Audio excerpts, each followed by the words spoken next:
Haleluya, puji Tuhan. Saudara, kita melihat firman Tuhan mengenai sukacita Tuhan. Biarlah semua anak-anak Tuhan bersukacita. Amin, saudara. Tuhan mengendaki anak-anaknya bersukacita. Dalam 1 Tesalonika 5 ayat 16 dikatakan bersukacitalah senantiasa. Tidak dikatakan bersukacitalah kalau banyak berkatmu, bersukacitalah kalau kamu sudah sembuh, tidak. Firman Tuhan berkata bersukacitalah senantiasa. Setiap saat kita perlu bersukacita. Terutama karena nama kita telah tertulis dalam sorga. Amin, saudara.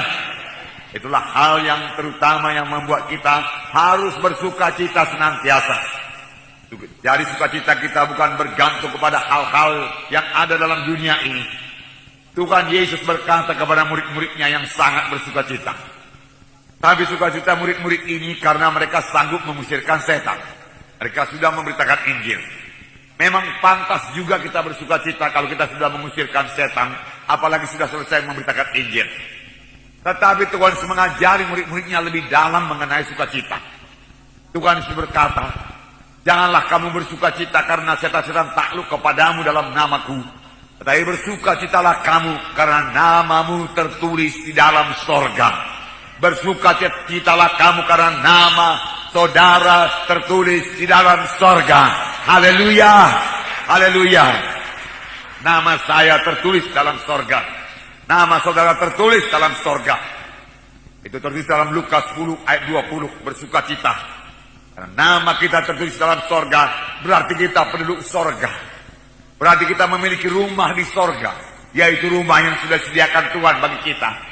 Di mana Tuhan sendiri berkata, aku pergi menyediakan tempat bagimu, dan kalau sudah selesai, aku akan datang dan membawa kamu ke tempatku, supaya di mana aku berada, kamu juga berada. Pujilah Tuhan. Dalam Filipi 4 ayat 4 juga dikatakan, bersukacitalah senantiasa. Jadi walau bagaimanapun kita melihat gelombang-gelombang dunia pada saat ini, gejolak-gejolak moneter pada saat ini, marilah kita senantiasa bersukacita dalam Tuhan.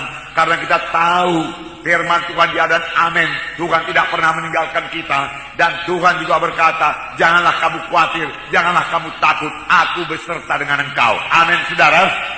Tuhan tidak pernah meninggalkan kita. Dalam Kisah Rasul pasal 2 ayat 46 dan 47, kita melihat sidang pertama. Sidang pertama bersukacita, bergembira selalu. Maka mereka bergembira tiap-tiap hari. Mereka pun kebaktian tiap-tiap hari. Mereka belajar firman Tuhan tiap-tiap hari. Mereka berdoa tiap-tiap hari. Mereka bertekun dalam Tuhan. Mereka bertekun di dalam Tuhan. Inilah sidang pertama yang berkembang dengan pesat. Sidang pertama yang mengalahkan dunia. Sidang pertama yang disertai Tuhan dengan kuasa dan tanda ajaib. Tidak mustahil, saudaraku, pada akhir zaman. Bahkan ini mesti terjadi lagi pada gereja akhir zaman. Penuh dengan sukacita, penuh dengan kuasa.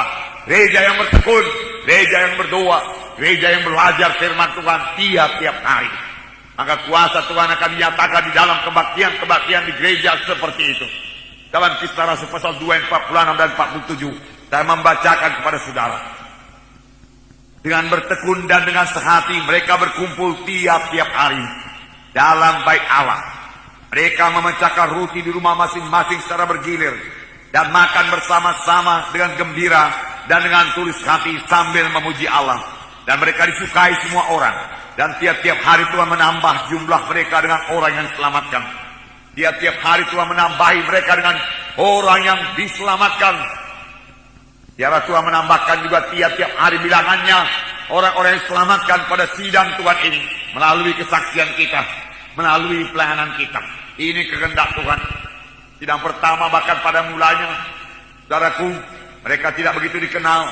Tetapi mereka bersaksi. Saudaraku, mereka melayani. Dan saudaraku, kuasa Tuhan dinyatakan, saudaraku, dalam pelayanan mereka, saudaraku. Saudaraku yang terkasih dalam nama Yesus, firman Tuhan berkata di sini, dengan bertekun dan dengan sehati mereka berkumpul tiap-tiap hari dalam bait Allah. Mereka memecahkan roti di rumah masing-masing secara bergilir dan makan bersama-sama dengan gembira dan dengan tulus hati. Ada dua perkataan di sini, mari kita perhatikan. Perhatikanlah perkataan yang pertama, bertekun. Bertekun. Mereka bertekun dalam kebaktian. Mereka kebaktian tiap-tiap hari, bukan hanya tiap-tiap minggu. Mereka bertekun. Perkataan bertekun sangat penting bagi anak-anak Tuhan. Dengan bertekun, anak-anak Tuhan menang. Firman Tuhan memang berkata, mintalah maka akan diberikan kepadamu. Carilah maka kamu akan mendapat. Ketuklah pintu, maka pintu akan dibukakan bagimu. Semua ini mengenai doa. Tetapi, saudaraku, maksud yang sebenarnya, ketuklah terus menerus. Mintalah terus menerus. Bukan sekali saja minta. Mintalah terus menerus. Mintalah dari hari ke hari. Mintalah dengan bertekun. Maka itu akan diberikan kepadamu. Ada banyak anak-anak Tuhan sekali minta, tidak dapat dari Tuhan, lalu dia berhenti berdoa. Firman Tuhan berkata, bertekunlah di dalam doa. Bertekun artinya tidak mau menyerah. Bertekun artinya terus menerus. Bertekun, bertekun. Jadi sidang pertama, bertekun dalam pengajaran rasul-rasul. Bertekun dalam doa. Bertekun dalam kebaktian tiap-tiap hari. Bertekun, bertekun, bertekun. Memang harus bertekun. Minta juga harus bertekun.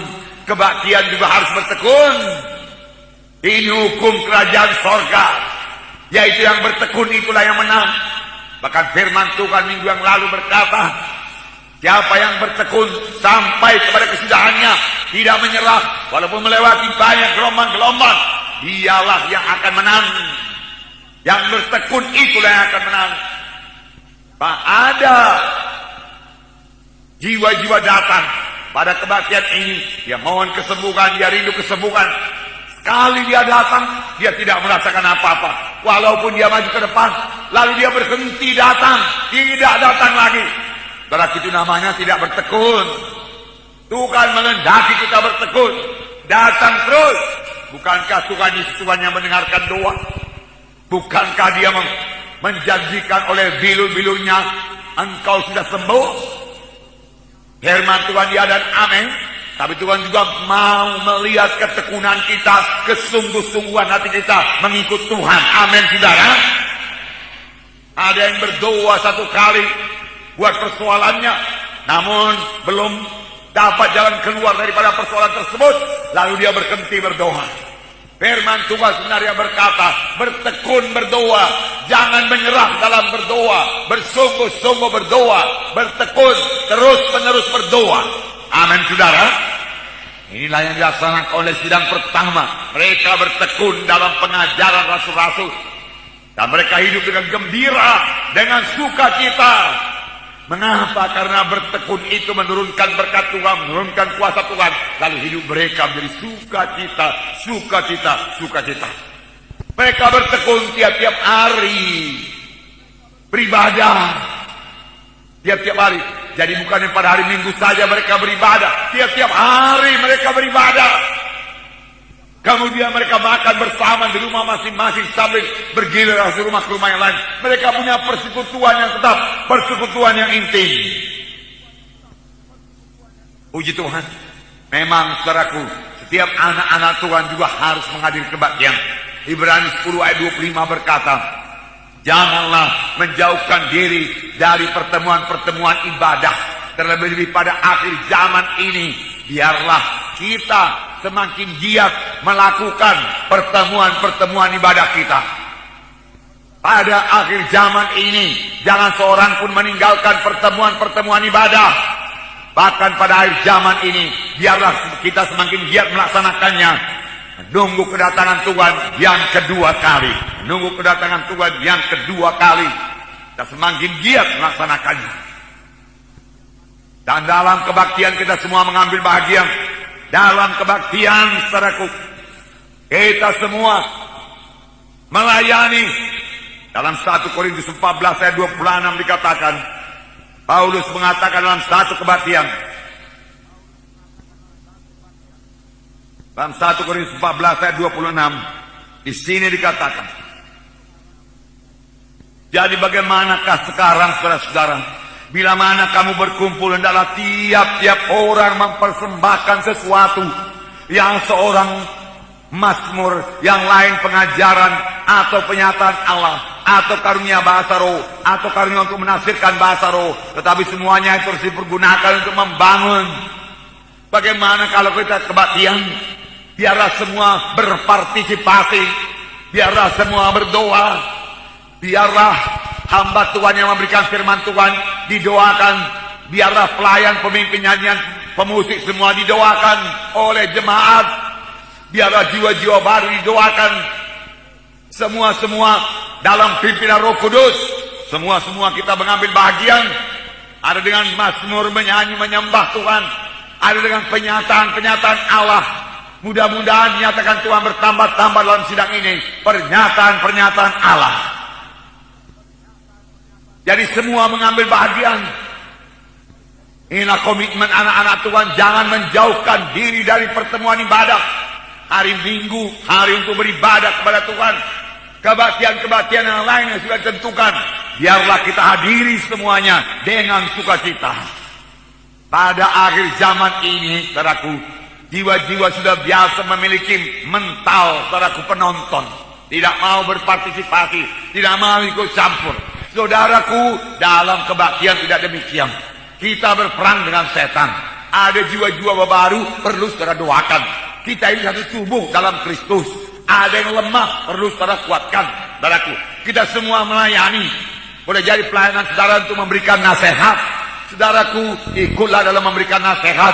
Saudara, pelayanan saudara untuk mendoakan, ikutlah berdoa sepanjang kebaktian. Tetap saudaraku dalam persekutuan yang indah dengan Tuhan, dalam memuji menyembah Tuhan, betul-betul memuji menyembah Tuhan, bersekutu dengan Tuhan. Saudaraku, bersekutu dengan Tuhan. Jangan dibiarkan pikiran kita melayang-layang ke sana kemari. Ini tipuan setan. Sebab pikiran kita ini absent minded, saudaraku. Kadang-kadang blong dia, nggak ada pikiran apa-apa. Kadang-kadang melayang-layang kepada pikiran-pikiran di luaran sana. Segala macam kita pikirkan. Firman Tuhan, saudaraku, berkata, pada waktu kita kebaktian, kita berada di hadirat Tuhan. Untuk datang memuji menyembah Tuhan. Untuk mendengarkan firman Tuhan. Untuk berdoa kepada Tuhan. Untuk membesarkan Tuhan, memuliakan Tuhan, bersekutu dengan Tuhan. Dalam hal itu, saudaraku, pikiran kita tidak bisa kesana kemari. Amin, saudara. Biarlah hati kita tertuju kepada Tuhan Yesus saja, saudaraku. Ikut menyembah, memuji Tuhan, saudara. Saudara menyambut firman Tuhan. Yang kalau saudara setuju katakan amin. Demikian, amin, saudara. Amin. Haleluya. Haleluya. Amin. Puji Tuhan, puji Tuhan. Haleluya, haleluya. Sungguh hidup sidang ini. Haleluya. Ikut berdoa, saudaraku, buat dia melayani dan buat dia hadir. Doakan semua. Jadi ini sidang pertama, sidang pertama. Saudaraku yang kasih dalam nama Yesus, semua kita harus melayani.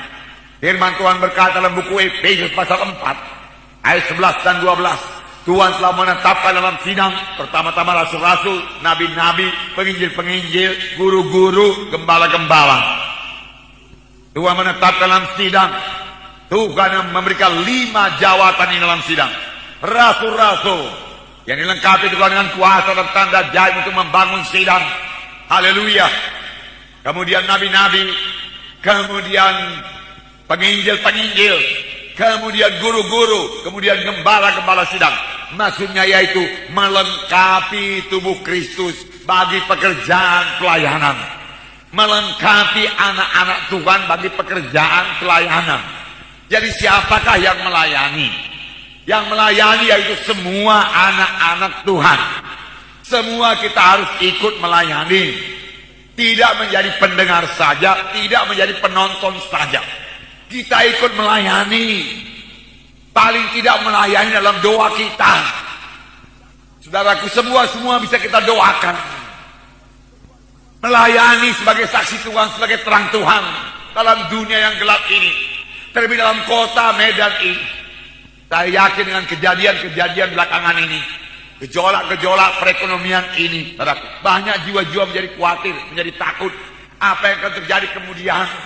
Mereka takut. Saudara, itulah saatnya, saudaraku, dia melihat anak-anak Tuhan tidak khawatir. Anak-anak Tuhan dalam damai sejahtera. Anak-anak Tuhan berada dalam sukacita. Karena dia tahu Tuhan beserta, perlindungan Tuhan berkata. Firman Tuhan berkata, Tuhan menjaga kehidupan burung-burung di udara dan menghiasi bunga bakung di padang lebih daripada dia menghiasi Sulaiman. Oleh sebab itu tidak ada alasan bagi kamu untuk takut.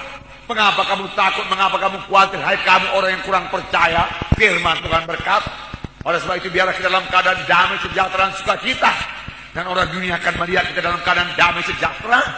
Inilah saatnya kita bersaksi kepada mereka, untuk berkata kepada mereka jangan takut, dan membawa mereka kepada keselamatan. Amin, saudara. Waktu-waktu tinggal sedikit, saudaraku yang kasih dalam nama Yesus. Sekarang ini Tuhan bertambah-tambah bekerja melalui gerejanya. Tidak ada alat Tuhan yang lain. Tuhan Yesus, saudaraku, tidak akan datang kembali ke dunia ini untuk mengabarkan Injil. Dia hanya akan datang untuk menjemput gerejanya jumpa di tengah awang-awang. Dia tidak akan datang lagi ke dunia ini untuk berjalan-jalan seperti 2000 tahun yang lewat, saudaraku. Yerusalem, Yudea, Samaria, saudaraku. Atau kalau sekarang dia turun ke dunia ini, dia boleh naik plane ke sana kemana mengabarkan ini seluruh dunia ini. Tidak, saudaraku, dia tidak. Saudaraku, pekerjaan pekabaran Injil sekaligus membangun tubuh Kristus, membangun gereja Tuhan, telah diserahkan Tuhan kepada anak-anaknya, kepada gerejanya, yaitu saudara dan saya. Sepanjang kita mengabarkan Injil yang benar, firman Tuhan yang benar, maka Tuhan akan meneguhkan firman yang kita beritakan itu dengan kuasa dan tanda jahit. Jadi sekarang siapa yang berbuat kuasa dan tanda jahit? Tetap Tuhan Yesus juga yang berbuat kuasa dan tanda jahit, tapi melalui anak-anaknya yang percaya kepadanya, yang beriman kepadanya. Karena firman Tuhan berkata, letakkanlah tangan atas orang sakit, lalu orang itu akan sembuh. Doakan dalam nama Yesus, maka setan akan pergi. Di dalam berita iman saudara diterangkan mengenai seorang anak Tuhan bersaksi kepada seorang ibu yang punya anak yang sakit. Katanya penyakit anak itu adalah penyakit karena plastik atau karena roh-roh jahat. Anak Tuhan ini berkata, anak ibu itu bisa sembuh kalau percaya pada Tuhan Yesus. Tapi lebih dahulu buang semua ajimat dan gelang-gelang yang ada pada anak itu. Dan ibu itu menuruti. Dan anak Tuhan kemudian berdoa dalam nama Yesus, anak itu sembuh. Tuhan meneguhkan pelayanan kita dengan kuasa dan tanda jahit. Kuasa Tuhan masih berlangsung. Kuasa Tuhan ada dalam sidang Tuhan, ada dalam anak-anaknya, dalam saudara, dalam saya, untuk mengerjakan pekerjaan Tuhan pada akhir zaman ini, saudara, pada akhir zaman ini. Nah, oleh sebab itu siapkan nanti saudara, lengkapi diri saudara pada tahun baru ini. Jangan lagi miskin daripada firman Tuhan. Saudara yang masih miskin firman Tuhan, pada tahun ini bikin goal. Aku mau kaya dengan firman Tuhan, miskin dengan urapan Tuhan, miskin dengan kuasa Tuhan. Aku mau keurapannya bertambah-tambah Tuhan, untuk mencapai dunia ini buatmu Tuhan. Tuhan, aku tidak mau seperti yang dulu lagi. Aku tidak mau seperti tahun yang lalu. Tahun yang lalu aku kurang maju aku Tuhan. Oh, kurang banyak jiwa-jiwa kebawa pada keselamatan. Tahun ini lebih banyak Tuhan. Tahun ini aku bawa 20 orang kepadamu Tuhan, 10 orang kepadamu Tuhan. Ku bawa Tuhan sebagai persembahan yang harum di hadapanmu Tuhan. Jiwa-jiwa diselamatkan berkat pelayananku. Aku mau melayani, aku mau bersaksi Tuhan. Haleluya Tuhan, haleluya. Dalam kebaktian seharusnya setiap anak-anak Tuhan percaya bahwasanya kuasa Tuhan akan terjadi, mujizat Tuhan akan terjadi dalam tiap-tiap kebaktian. Amin saudara. Tiap-tiap kebaktian. Kisah Rasul 10 ayat 24 mengatakan, Kisah 10 ayat 24. Saya membacakan pada saudara. Ayat 24. Dan pada hari berikutnya sampailah mereka di Kaisaria. Cornelius sedang menantikan mereka, dan ia telah memanggil sanak saudaranya dan sahabat-sahabatnya berkumpul. Pada hari berikutnya sampailah mereka di Kaisaria, yaitu Petrus sampai di Kaisaria, ke rumah Kornelius. Apakah yang diperbuat oleh Kornelius ini? Kornelius sedang menantikan mereka, dan ia telah memanggil sanak saudaranya dan sahabat-sahabatnya berkumpul. Semua sanak saudaranya, sahabat-sahabatnya berkumpul dalam rumah. Mengapa Kornelius ini mengumpulkan sahabat-sahabatnya? Saudara, karena Kornelius ini bukan orang Yahudi, saudaraku. Kornelius ini, saudaraku, kalau menurut pendapat orang Yahudi adalah orang kafir, saudaraku. Tetapi Kornelius ini tahu, kalau ada kebaktian di rumahku, maka kuasa Tuhan akan turun di sini. Nanti Petrus datang, dia akan mengabarkan firman Tuhan, maka mujizat Tuhan akan terjadi. Oleh sebab itu, dia mau supaya semua familinya juga mengalami kuasa Tuhan, mengalami keselamatan, menerima berkat Tuhan. Sebelum Petrus datang, dia sudah mengumpulkan mereka semua. Mari, sebentar lagi hamba Tuhan akan datang, Petrus akan datang. Malaikat sudah menunjukkan kepada aku supaya aku memanggil dia. Dia akan datang, kumpul kalian semua, teman-temanku, sahabat-sahabatku, famili-familiku semua kumpul di sini, dengarkan firman Tuhan. Pasti sesuatu yang hebat terjadi, ajaib Tuhan pasti terjadi. Dengarkan nanti firman Tuhan. Petrus pun datang. Saudara sudah tahu ceritanya, saudaraku. Lalu Kornelius datang tersungkur di depan Petrus, menyembah Petrus. Petrus berkata, bangunlah, aku ini hanya manusia saja. Dan Petrus berkata, kamu tahu betapa kerasnya larangan bagi seorang Yahudi untuk bergaul dengan orang yang bukan Yahudi. Tetapi Tuhan menunjukkan kepada aku supaya jangan mengatakan seorang pun najis. Sekarang dengarkan firman Tuhan. Lalu Petrus membawakan firman Tuhan, yaitu tentang Yesus dari Nazaret, bagaimana Allah mengurapi dia dengan Roh Kudus dan kuat kuasa, yang berjalan berkeliling berbuat kebajikan dan menyembuhkan semua orang yang sebab Allah. Berita Petrus berita tentang Yesus. Tegas-tegas dia beritakan tentang Yesus. Dia tidak sembunyikan Yesus. Allah mengurapi Yesus, anak Allah itu, berjalan berkeliling berbuat kebaikan, menyembuhkan sekalian orang yang dikuasai oleh iblis. Sembuh, selamat mereka. Tiba-tiba waktu Petrus lagi berkhotbah, Roh Kudus turun dan memenuhkan mereka semua. Mereka berbahasa roh. Oh, luar biasa. Mereka berbahasa roh, orang kafir ini berbahasa roh, sehingga orang-orang Yahudi yang sudah selamat, sudah lahir baru, yang menyertai Petrus heran semua, karena kepada orang kafir juga Tuhan mencurahkan Roh Kudus. Memang betul, saudaraku, Tuhan mencurahkan Roh Kudus kepada kita di luar daripada bangsa Yahudi. Amin. Biar Roh Kudus turun selalu dalam kebaktian kita. Amin. Biar Roh Kudus turun dalam kebaktian kita pada saat ini. Amin. Firman Tuhan berkata, di mana ada Roh Kudus itu ada kebebasan. Maka saudara akan bebas. Bebas daripada ikatan-ikatan, bebas daripada penyakit, bebas daripada kelemahan. Karena saya percaya sungguh, Roh Kudus menguatkan tubuh-tubuh yang lemah. Amin. Roh Kudus itu Tuhan yang tinggal dalam saudara. Dia akan menyembuhkan saudara. Dia akan mengajari saudara. Dalam kebaktian dia akan menyatakan kuasanya, tanda ajaibnya, mujizatnya. Maka seharusnya dalam tiap-tiap kebaktian kita harus melihat kesembuhan, kebebasan, keselamatan jiwa-jiwa. Untuk itulah kita kebaktian. Amin. Nah, dalam kebaktian banyak saudara mendengarkan firman Tuhan. Roh Kudus akan bekerja kepada saudara, memenuhkan saudara, menyegarkan saudara, menguatkan saudara, memberikan visi baru kepada saudara, hingga saudara senantiasa menyala-nyala dalam Tuhan, penuh dengan kasih Tuhan untuk mengerjakan pekerjaan Tuhan ini. Amin. Dan segala kutuk dosa dilepaskan dari saudara, dan Tuhan memberikan berkat Abraham, berkat yang berkelimpahan bagi semua anak-anaknya. Haleluya. Puji Tuhan, puji Tuhan, puji Tuhan. Nah, saudara yang kasih dalam nama Yesus, memang berita Injil, saudaraku, selalu membawa sukacita.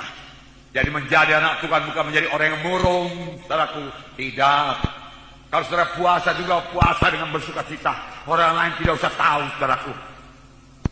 Firman Tuhan berkata, kalau kamu puasa, minyakilah wajahmu supaya segar. Dan orang lain tidak tahu bahwasanya kamu puasa. Tapi kalau kamu puasa dan menunjukkan muka yang lesu, Supaya lihat orang, maka firman Tuhan berkata, tidak ada lagi upahmu di sorga, Tuhan berkata. Biar kita bersuka cita senantiasa dalam Tuhan. Amin. Pada waktu Injil Tuhan diberitakan, jiwa-jiwa selamat. Setelah waktu yang sukacita yang terbesar.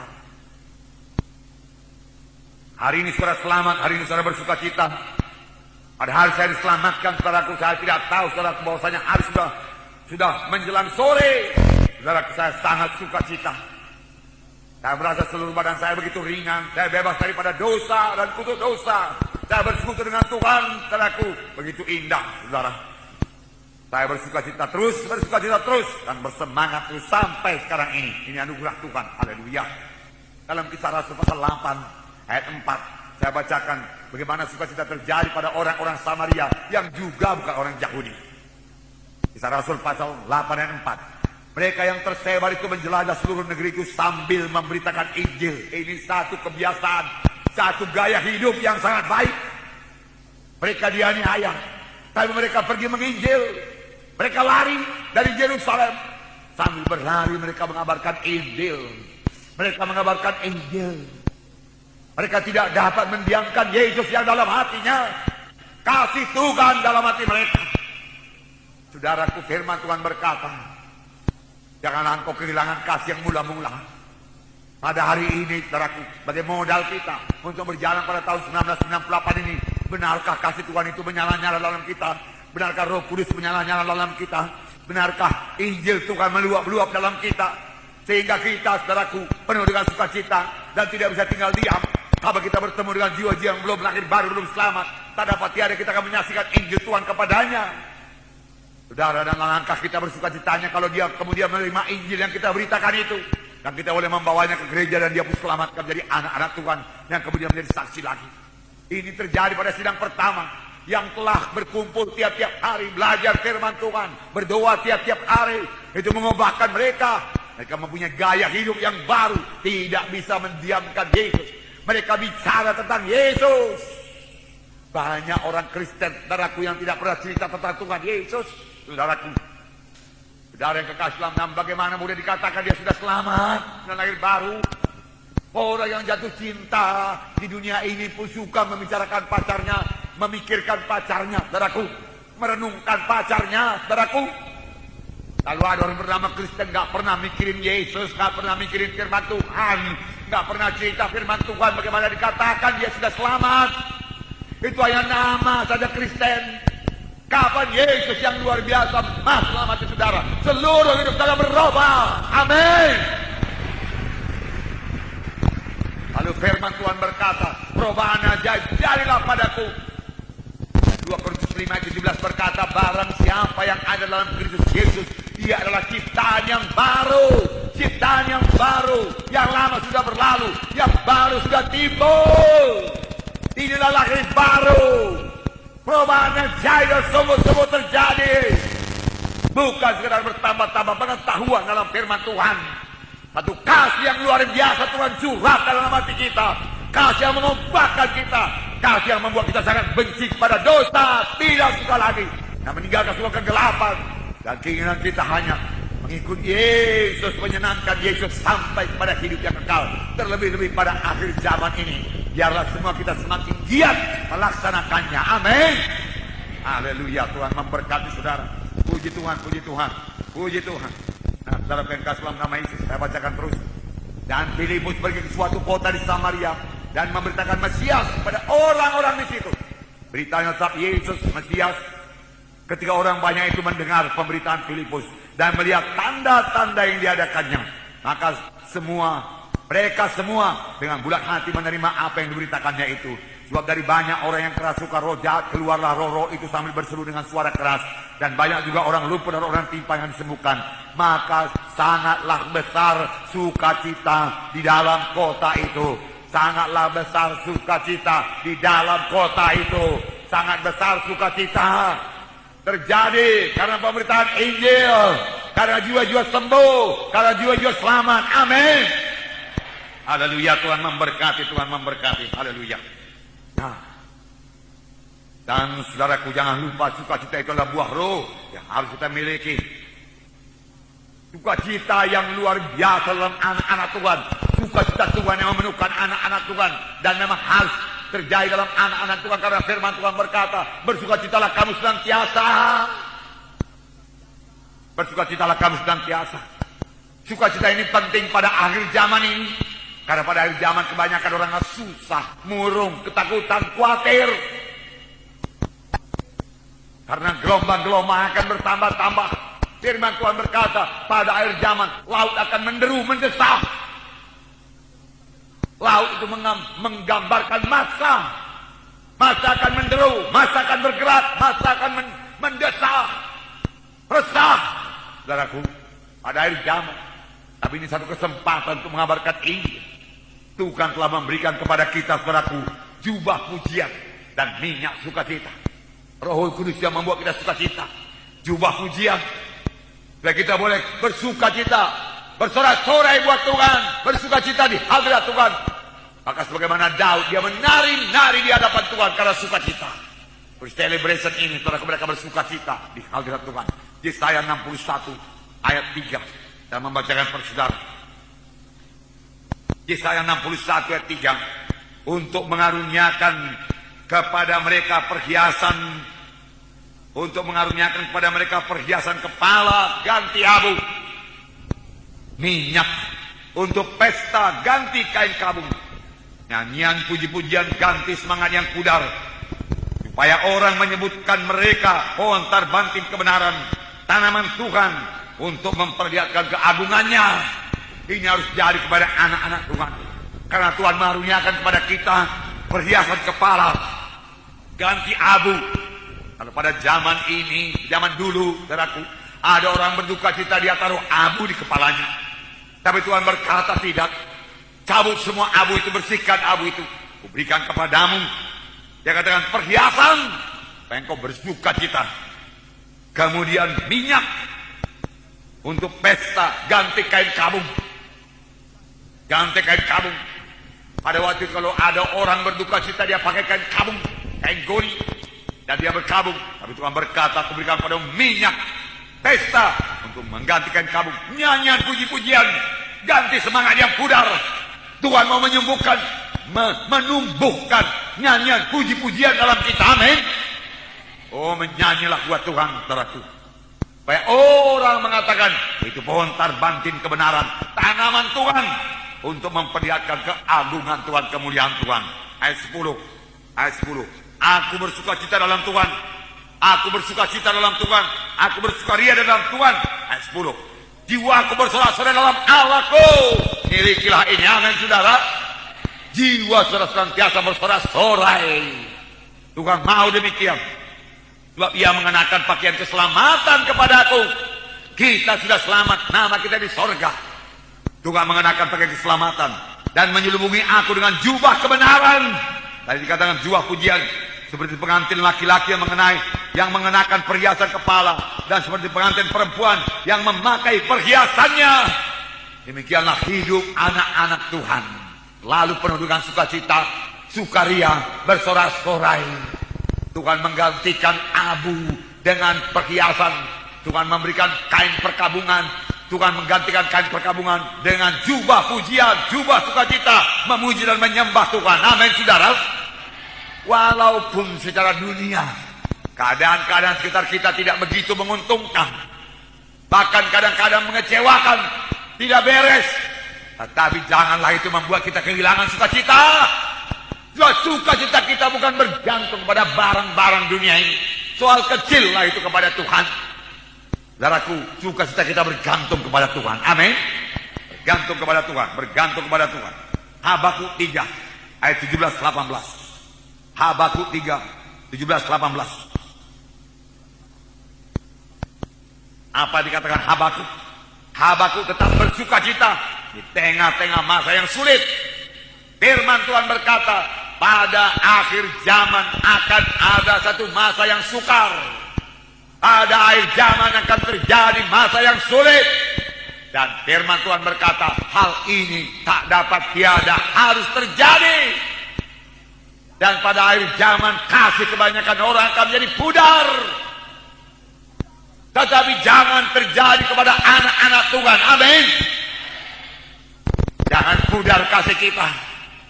Jangan hilang sukacita kita. Tak dapat tiada, pada akhir zaman akan terjadi masa-masa yang sukar, yang orang tidak bisa mengerti. Apakah dikatakan ahli-ahli ekonomi sekarang ini, kamu nggak ngerti keadaan seperti ini? Kalau menurut hukum, dia sudah menyimpang daripada hukum-hukum ekonomi. Kalau hukum ekonomi berkata kalau barang cukup banyak maka harga mesti turun. Ini barang ditaburkan melimpah-limpah, saudaraku. Tetapi harga masih naik juga. Firman Tuhan berkata, saudaraku, pada akhir zaman akan terjadi masa yang sulit. Tapi bukan membuat anak-anak Tuhan menjadi khawatir, tidak. Itulah saatnya kita memandang kepada Tuhan, percaya kepadanya, maka Dia akan mengadakannya. Allahku akan mencukupi segala kebutuhanmu menurut kekayaan dan kelimpahannya dari sorga. Amin. Kita percaya Dia Tuhan di atas tahta. Haleluya. Apa kata Habakuk? Jangan nanti saudara kita malu sama Habakuk. Mengapa malu sama Habakuk? Kalau saudara setia, saudara akan jumpa dengan Habakuk, Nabi Habakuk. Kepenginkah saudara jumpa dengan dia? Setialah mengikut Tuhan, karena Habakuk ini tidak lenyap, saudaraku. Dia berada di sorga sekarang. Amin. Dia berkata begini, Habakuk 3:17, sekalipun pohon ara tidak berbunga, pohon anggur tidak berbuah, hasil pohon zaitun mengecewakan, sekalipun ladang-ladang tidak menghasilkan bahan makanan, kambing domba terhalau dari kurungan, dan tidak ada lembu sapi dalam kandang. Ini sudah sangat parah. Lebih daripada gejolak moneter, lebih. Ya, tidak ada apa-apa lagi. Saudara, saya percaya kalau memang sangat kekurangan, kita masih bisa menanam padi, saudaraku, masih bisa menuai, saudaraku. Tanam buah-buahan masih bisa kutip hasilnya, saudara. Tetapi di sini dikatakan sekalipun pohon ara tidak berbunga, pohon anggur tidak berbuah, hasil pohon zaitun pun mengecewakan, sekalipun ladang-ladang tidak menghasilkan bahan makanan, apalagi mau dimakan. Ladang-ladang tidak menghasilkan bahan makanan, kambing domba terhalau dari dalam kurungan, tidak ada lembu sapi dalam kandang. Namun aku akan bersorak-sorak di dalam Tuhan, beria-ria dalam Allah yang menjadikan aku, yang menyelamatkan aku. Allah Tuhanku itu kekuatanku, yang membuat kakiku seperti kaki rusa, yang membiarkan aku berjejak di bukit-bukitku. Haleluya.